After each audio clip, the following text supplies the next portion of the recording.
Hello YouTube, I am the StarChild and welcome to Tentai Kensoku. We've arrived at another big interior planet in the Don Bluth system. This time we're exploring the land before time. This was Don Bluth's third movie and his second movie was Steven Spielberg. They also got, whoa, George Lucas? There were some powerhouses behind this movie. Despite that, it's only about an hour and 8 minutes long, plus the credits, so it's probably about the length of a television special these days. This was actually due to Spielberg and Lucas doing a ton of cuts because they felt like some scenes were just way too scary for kids. They were convinced it would cause some sort of hysteria in theaters. The movie went from a pretty normal 82 minutes to 69. Ha ha ha ha. Some of the deleted scenes actually survived in the form of books, as stills, and sometimes even in advertisements for the movie.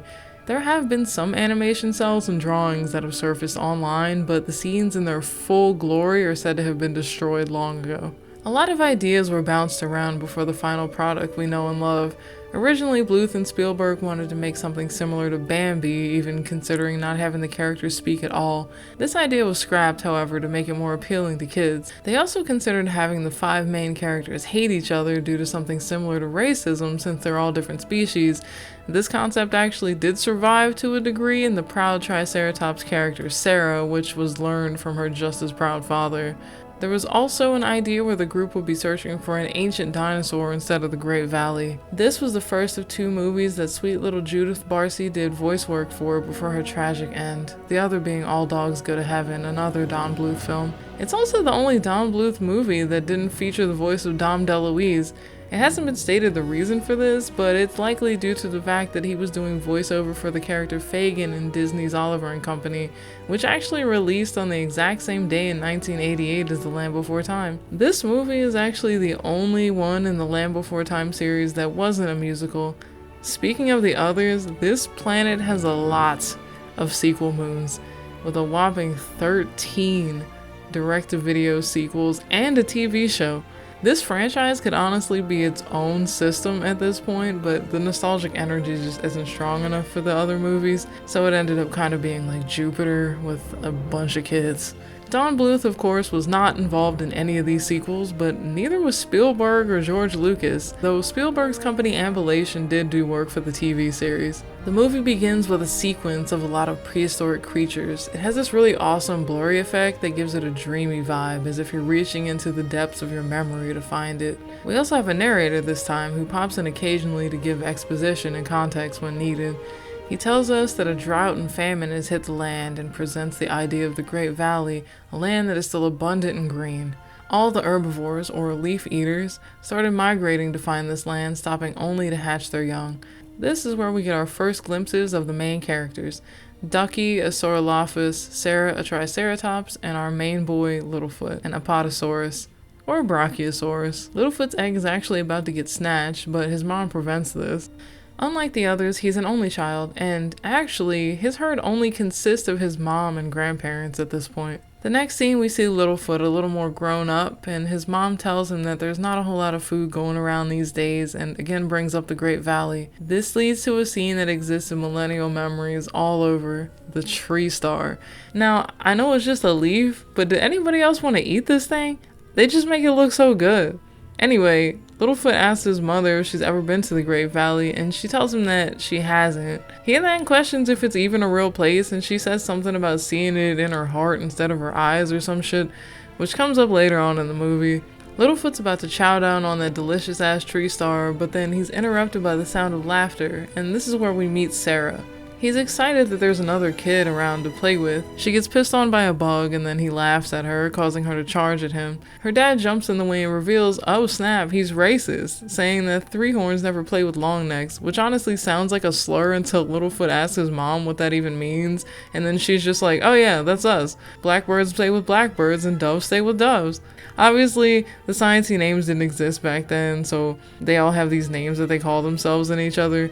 3-horn, long neck, spike-tailed, swimmers, flyers, sharp-tooth, etc. This is foreshadowing to the crew that they build later on, but Littlefoot's mom ensures him that he'll be able to play with some other long neck kids in the Great Valley. That night, Littlefoot chases a frog, or a hopper as they say, and then he runs into Sarah again, who's still a stuck-up asshole and claims that the hopper is in her pond. I'm not even sure what they were gonna do with it, but they start playing in the bubbles when a Sharptooth, aka T-Rex, shows up. The scene is brilliant and the music here is phenomenal. These kids are desperately trying to get away, hiding in a thorny bush, squeezing through small holes, but Sharptooth is relentless and just smashes through everything. But then Littlefoot's mom jumps into the fray and throws that Sharptooth against a cliff. Don Bluth really comes through with his animation style and direction yet again.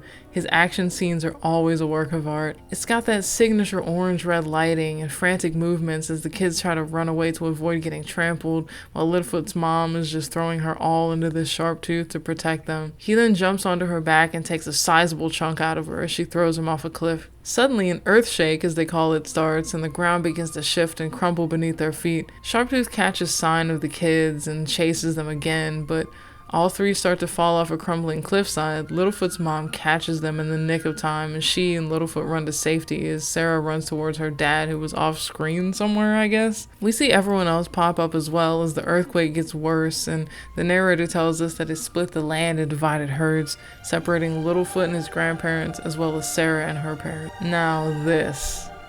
Oh my god.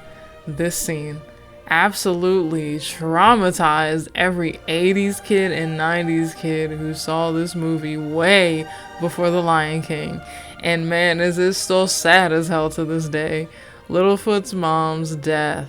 I honestly thought this was later in the movie, but it's actually the catalyst for the adventure our group goes on.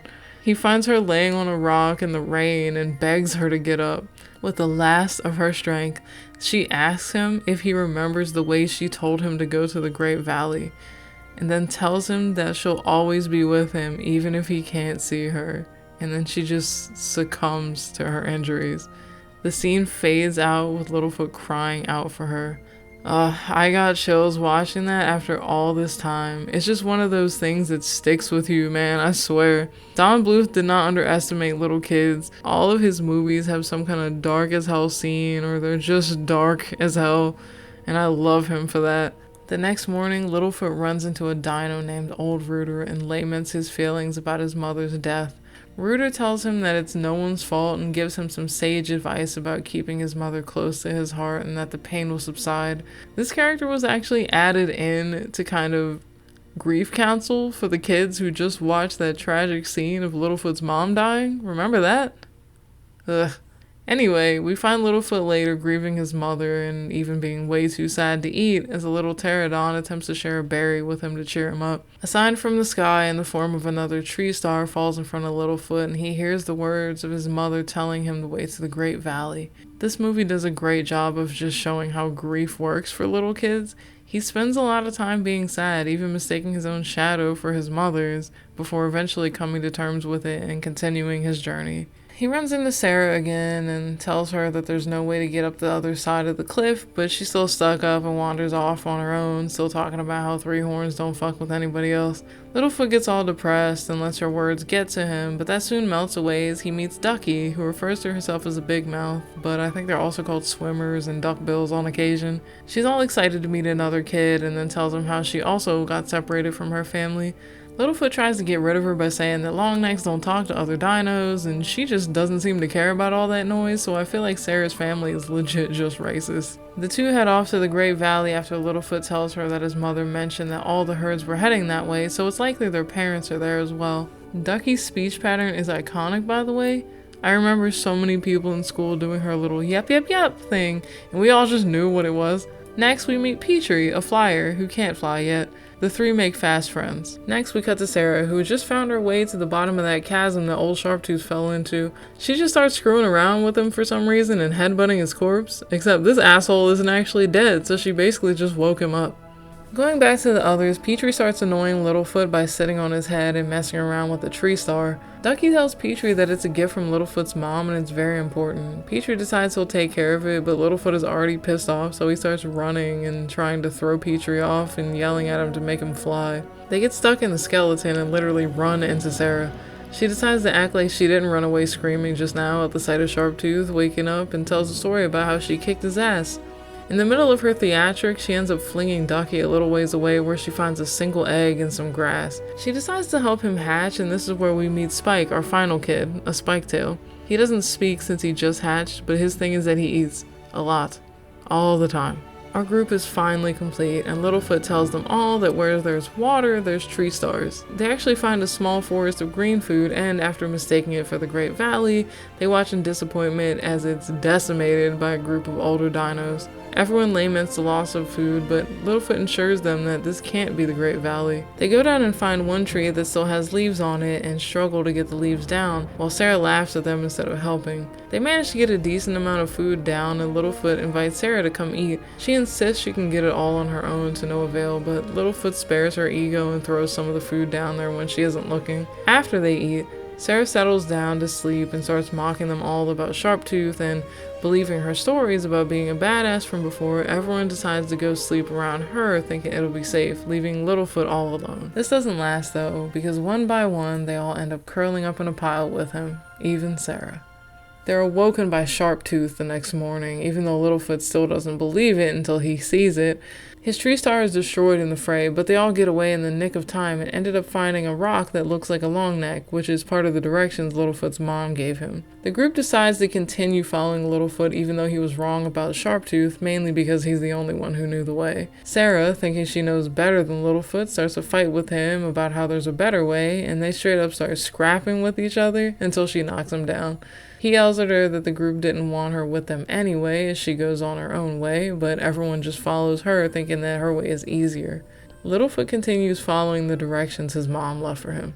Sarah leads them through a tar pit, and then everyone starts to wish they went with Littlefoot. Petrie ends up falling in the tar, but Sarah doesn't even stop. Luckily, Littlefoot somehow hears Petrie and Ducky calling for help and runs back to them. I have no idea how they made it out of this tar pit, by the way. Isn't this where they find dead mammoths and stuff? Maybe dinosaurs were stronger than Ice Age animals? I don't know. Anyway, we cut to Sarah getting chased by some smaller meat eaters who are scared away by the monster, the Black Lagoon version of all her friends covered in tar. She tries to walk away with her nose in the air, but ends up embarrassing herself multiple times because she's just too proud to admit that she fucked up. Everyone eventually makes it out the volcano alive, but they hear that Sharptooth in the distance. Then Littlefoot awakens his inner serial killer and concocts a plan to straight up murder old boy by smashing his head in with a boulder. They decide to use Ducky as bait for some reason to lure him to the spot, maybe because she can swim faster than everyone else. Littlefoot and Spike struggle to dislodge a rock, and Petrie almost falls into Sharptooth's mouth, but he catches himself on his breath and then finally learns how to fly. Sharptooth scales the wall and jumps on top of the rock they were trying to push down onto him, but Sarah then comes in at the last minute and they manage to throw the boulder and Sharptooth into the water below. Petrie, however, gets snagged on one of his teeth on the way down, and the group thinks he's lost and lament his death as they walk off. He's alive, of course. There's like 14 sequels, and he has to be in there because he's one of the main characters. Littlefoot talks to his mom, in the clouds, and tells her that it's way too hard of a journey for him. Side note, there's a lot of stuff in this movie that makes me think about The Lion King, and I never noticed it before.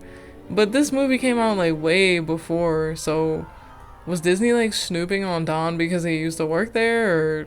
Anywho, he chases the clouds into a clearing that reveals the Great Valley. They made it after all, and everyone's parents are conveniently present. Also, there's even more evidence that Sarah's family are just elitist assholes because Ducky's parents just like accepted Spike. Their kid literally just brought an entire baby home and was like, he's our brother now, and they had no complaints. The movie ends on a sweet note, with Littlefoot remembering the journey as the group of friends embrace on a hill. At its core, The Land Before Time is a movie about friendship and putting aside your differences to accomplish a common goal, which is something I wish happened more during this movie's production. Honestly, I would have loved to see this movie in its original full-length glory. A lot of Don Bluth movies have serious themes as well as scary or mature moments, so I would have loved to see what they had him cut out because they considered it so terrible. I can't even fathom that it was somehow worse than The Secret of Nim, but Don was alone on that one and had full creative control, so there is a downside to having huge producers looking over your shoulder. Don was actually distressed by these cuts himself because he felt that it made the film lack heart and character. He wanted to put more into the characters' relationships with one another. He said that he didn't like those two-dimensional, cliched characters. He actually fought for the footage, but ultimately lost out to Spielberg and Lucas. Land Before Time had a lot of promotional presence back in the day as well. The VHS featured a special commercial promotion for Pizza Hut. For almost a year, these characters were basically Pizza Hut mascots and associated with the kids' menu and birthday parties, until they were eventually replaced by the Teenage Mutant Ninja Turtles. There was also a promotion with the Postal Service where Littlefoot was being featured on stamps, which was hailed as a first because no other kids movie really had been given this honor in the past. I grew up in a house with 80s kids, and this movie was definitely a staple. One of my older cousins even had this Littlefoot plush that just kind of existed in our house for decades until it was either given away or thrown out. I'm not too sure what happened to him, but I kind of wish we still had it. I definitely would have given it a home. As usual, we'll channel someone else's memories of the movie. The Amarillo Man says, when I was a little kid during the 80s, I had a deep love for dinosaurs and the studies around that stuff. This movie really intrigued me since it uses dinosaurs to create such a lovable, child-friendly movie. The characters are so adorable, and the voices of these dinos are also very adorable. Furthermore, this movie is very emotional. Littlefoot's mom's death to the dinosaurs being separated from their families. But this movie can be heartwarming, like the end where they all reunite with their loved ones and grow up together in the beautiful Great Valley. Overall, 5 stars for great animation, especially during its time, adorable cast and characters, the nostalgia of films during the 80s, and finally, I will always never have an issue rewatching this film and the series of films. Love this movie. The Land Before Time was the end of an era, marking the final collaboration between Don Bluth and Steven Spielberg, though there was originally a 3-picture deal. Don and his crew would eventually move on and be given total creative autonomy by his next sponsor, Goldcrest International. If you like this video, leave a comment and let me know about your memories of this one. Did you like it? Did you not like it? And if you're interested in going on this nostalgia trip, hit that subscribe button. Embrace your inner child. I'll see you next time, guys. Bye!